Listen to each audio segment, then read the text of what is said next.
Bloodstock is the biggest independent metal festival in the UK. Located at Catton Park in the heart of England, this year's sold-out event brings 20,000 metalheads together for a special weekend of heavy music and even heavier partying. If you're headed there this year, then here is your ultimate guide to Bloodstock 2025.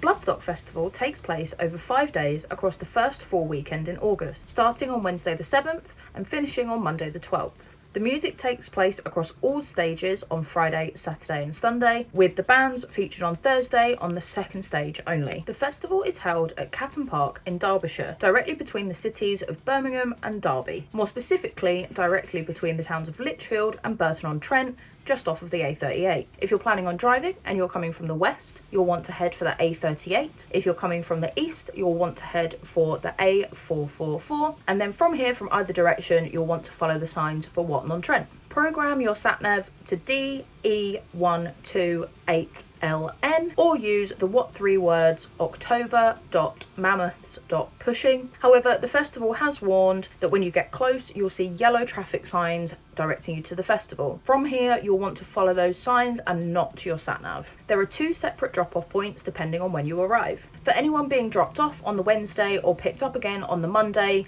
that area has the what 3 words seagulls.table.cools and it is accessed by the same entrance as the main car park. The drop-off point for anyone arriving on the Friday, Saturday or Sunday uses the what 3 words year.spreading.playroom. The main car park is about a 900 metre walk from the main gate. Weekend parking costs £25 25p if you book online in advance, and you can do this at any point before Wednesday arrival, or if you want to buy a pass on site, this will cost you £30. This pass will allow you access to the car park from midday on the Wednesday if you've bought the early bird arrival ticket for 5 days. If you're coming for the day, then a pass will cost you £18.25 online or £20 on the day. Day parking gives you access from 8 AM until midnight on the day that you have a ticket for. The Big Green Coach service is available from 30 locations across the UK and will drop you directly at the festival. You need to book your return ticket in advance, and please be mindful that the service is only running to the site on the Thursday and from the site on the Monday. This means that if you have a 5-day ticket and you are arriving on the Wednesday, that the Big Green Coach service will not get you to site on time. The nearest train station is Lichfield City Station, which is just a short transfer from Birmingham New Street. Tamworth Station is also not too far away, and there will be a regular shuttle bus service run by Big Green Coach operating between 11 AM and 4 PM. Taxis will also frequently available from either of these stations. There are 7 general campsites at Bloodstock, and each of them have a name that's linked to Norse mythology. You've got Asgard, Hel, Midgard, which is the big party camp, Valhalla, Jotunheim, Ironwood,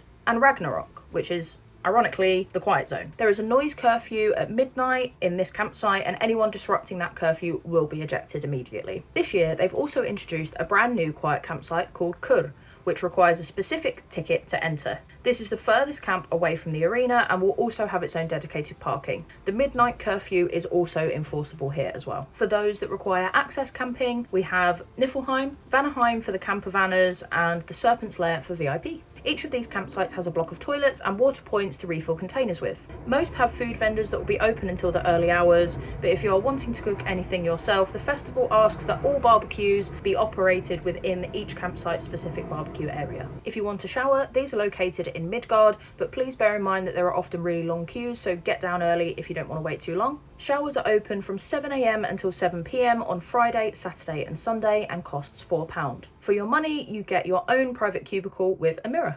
If you have an early entry ticket which allows you on site on the Wednesday, the site will be open from midday but with no entry after 10 PM. On the first day, all of the campsites will be open but the arena will be closed. On this day, there will be a cinema screen set up in Midgard that you can bring your own chairs and drinks down to, and this will be showing The Lost Boys and Shaun of the Dead. If you are arriving on the Thursday, the gates will again be open from midday. The box office will be open again from the same time, but please bear in mind that this will close at 11 PM on Thursday night. The arena will be open at 5 p.m. with only the Sophie stage in use, and the arena will close at 3 a.m. after the DJ club night, which is again on the Sophie stage. For anyone arriving across the Friday, Saturday and Sunday, the car park will be open from 8 a.m, but the arena will not be open to you until 10 a.m. and will close at 3 a.m. the following morning. The box office will also be open between 10 a.m. and 8 p.m. for any of your ticket needs. The festival asks that everybody be off-site by 1 p.m. on the Monday afternoon to allow the crew time to clean up. Bloodstock operates on a leave no trace policy, which means that any rubbish you have at your campsite, please try and put into bags and take them to the recycling and refuse points that you'll find throughout the site. There will be one in every single campsite, and these will be cleaned regularly. Also, if you have any camping equipment that you don't want to or can't take with you at the end of the festival, please leave these at the appropriate recycling and refuse points as well, as they can be reused. If you need any additional camping equipment on site, Fat Frank's will be on site to help you out. They've got everything from tents to chairs, spare pegs, ponchos, whatever camping gear you can think of, they probably have it. They'll even blow up your airbed for you for £2 if you take it down to them. You can find them near the arena entrance in the Midgard campsite. Next to this, there will be a small general store which sells snacks, soft drinks and other bits and bobs you might need, like batteries and a vape.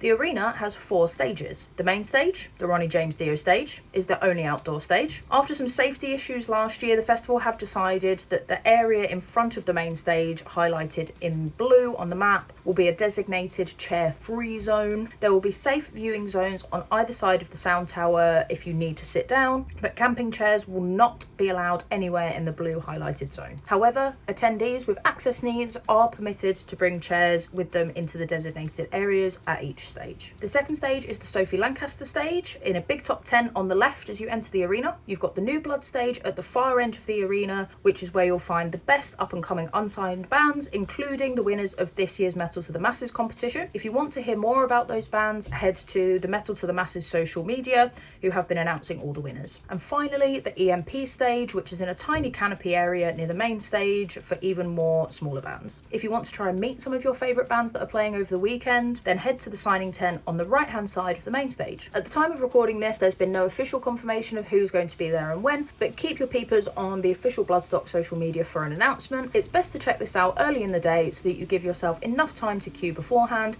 It does get quite busy and you don't want to miss out. If you fancy a bit of a gaming session, then head over to the game zone, where they have loads of old consoles set up for some retro fun. Right next to this area there is a Viking battle reenactment which you can watch as you chug your beer from your horn, and if you want to feel more involved, there's an axe throwing stall there as well. If you're up for something a little bit more cultured, then make sure you visit the Ram Gallery next to the signing tent. This features artwork by some of the best artists in the scene and celebrates the history and culture of Bloodstock and its community. Last year there was also a bust of Lemmy complete with his ashes, and Bloodstock are hoping to make that an annual tradition. There are lots of bars dotted around the arena, including the Crack and Rum bar, the Lemmy bar complete with both indoor and outdoor benches and tables, as well as the infamous cider bar where you can get 4 pints of independently produced cider in a milk jug. As well as all that, make sure you check out the varied array of awesome traders that are located all around the arena, and the official merch store, which is located opposite the main stage. Most traders accept card, but in case for some reason this doesn't work, there are a couple of ATM machines dotted around the site next to the Sophie stage and Lemmy's bar. If you need help at any point, there is a welfare tent next to the Sophie Lancaster stage, and there are also steward hubs throughout the site, so if you need any help, grab them there. Just remember that they're people too, they're there to do a job to keep you safe and help you out, so always remember to be friendly and polite. The Bloodstock crowd is very friendly, everybody's there to have a good time and will likely help you if you're in need. There's plenty of security and stewards patrolling the site at all times as well, so if you do find yourself running into some issues, there should be someone nearby for you to grab. Now, we couldn't talk about Bloodstock's extracurricular activities without mentioning the infamous bin jousting. If you don't know what bin jousting is, basically, you have 2 industrial-sized bins with a person on top of each and a team to push them. A team of people will start at opposite ends of a small runway and will push the bins towards each other so that they collide. The 2 people on top will then fight to see who can knock their opponent off first. Over the years, bin jousting has become synonymous with Bloodstock culture, and although it looks dangerous, it is a lot of fun even to watch. As of last year, Bloodstock decided to embrace the tradition and safely incorporate it as part of campsite activities. There will be designated bins to use, safety marshals on hand, and anyone that decides to participate must sign a safety waiver. This will take place between 11 p.m. and 2 a.m. in the Midgard campsite every night. If this is your first time at Bloodstock, please make sure you get down to witness it yourself. Phone signal isn't always great, but there are generally a few pockets where you can contact people or scroll mindlessly on the social media of your choice. But because signal isn't always guaranteed, we always try and set a meet-up point for either when the band's finished or when we know we're all heading back to camp. It's not a massive site though, so even if you do manage to get separated from your campmates, the likelihood is that you'll run into them again pretty quickly. As with most festivals, the party doesn't end when the bands do. The New Blood stage on the Thursday and Saturday from 11 PM until 2 AM is the Silent Disco, which if you've ever been to one or seen our 2000 Trees vlogs, you'll know that they're a lot of fun. Unlike the 2000 Trees Disco though, you don't need to pre-book or put a deposit down for your headphones. You pick them up when you go into the tent and you drop them off again when you leave. There's also lots of DJ sets in the Sophie tent every night and on the Friday in the New Blood tent, ranging from the heaviest of the heavy to some ultimate cheesy bangers. There's no official curfew to the site outside of the quiet camps, but once the arena party stops at 3 AM, that's usually the time when people settle down and things get a little quieter. If you're wanting to keep the party going at the campsite, just be mindful of those around you. Some of the food vendors will stay open for 24 hours, which is perfect if you need a little something to sober you up on the way back to camp, but please bear in mind that overnight they might run into some stock issues. Part of the party at Bloodstock is the fancy dress. This year, each of the 4 main days have a different theme. Thursday is all about the colour pink in support of the Sophie Lancaster Foundation. Friday is for gaming characters. Saturday brings heroes versus villains. And Sunday sees the return of the dinosaurs. We strongly recommend that you download the Bloodstock app so that you can plan out your weekend and stay up to date with any news that might come through across the weekend. And finally, if you're at the festival this year and you just can't wait to see who's playing next year, then head to the main stage after Lacuna Coil's set on the Friday, where all main and second stage headliners for 2026 will be revealed, with 25 acts being announced overall to look ahead to next year's bigger 25th birthday celebrations. So that's all you need to know about Bloodstock Festival 2025. Are you going? Have you been before? Is there anything you think we've missed? Share your Bloodstock tips with us down below. If you want to check out what it's really like on site, then watch our vlogs from previous years, which will be in a card at the end of this video. We'll be there this year, so please feel free to come and say hi if you spot us, and this year's vlog will be up ASAP after the festival. Don't forget to subscribe and click the bell icon so that you're the first to know when it drops. Follow us on socials to see where we are and what we're up to, link in the description. Thanks so much for watching, and we'll see you in the next one. Doodles!